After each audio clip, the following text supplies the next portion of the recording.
বিয়ের মাত্র ৭ দিনের মাথায় দুলাভাইয়ের সঙ্গে পালিয়েছেন এক নববধূ।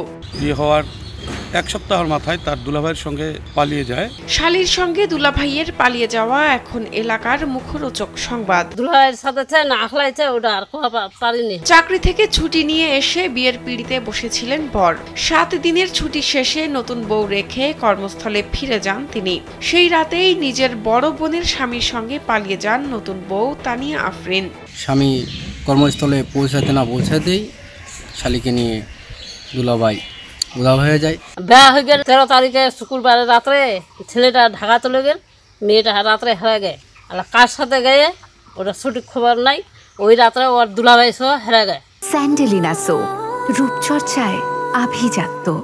পালিয়ে যাওয়ার সময় শ্বশুরবাড়ির দেওয়া 3 ভরি স্বর্ণালঙ্কারও সঙ্গে নিয়ে গেছেন। দুলাভাই রাজুর হাত ধরে পালানো নতুন বউ। ঘটনার সত্যতা নিশ্চিত করেন স্থানীয় জনপ্রতিনিধি সাদেক আলী। এটা বিয়ে হয়েছিল বাস্তব।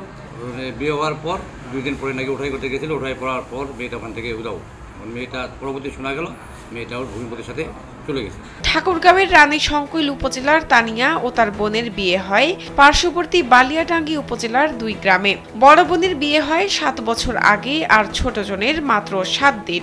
এলাকায় চাঞ্চল্যের সৃষ্টি হয়েছে এবং অনেক মানুষ বিবেচনা নিচ্ছেন যে আসলে বিষয়টা কি হবে বাচ্চা দুটার ভবিষ্যতে।